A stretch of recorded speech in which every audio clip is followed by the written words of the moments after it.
আবার স্বরচিত একটি কবিতা। লঙ্কা রাজা আদা রসুন দুই ভাই। লঙ্কা রাজা আদা রসুন তিন ভাই মিলে যুক্তি করে। লঙ্কা রাজা বলে, তোমরা আমায় ঝোলায় ভরে বাড়ি নিয়ে পাটায় পিষে মারু।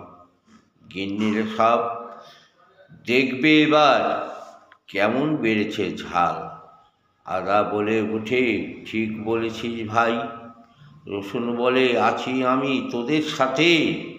গিন্নিরা সব বলে ওঠে, ঝান্ডা নিয়ে করব আন্দোলন। লঙ্কার দাম বাড়ল কেন? জবাব দাও লঙ্কা মহারাজ, জবাব চাই, জবাব দাও। আদা রসুন দাম বাড়ল কেন? রাজা মশাই জবাব চাই, জবাব দাও। ঘরে ঘরে গিন্নিরা সব মুছছে চোখের জল।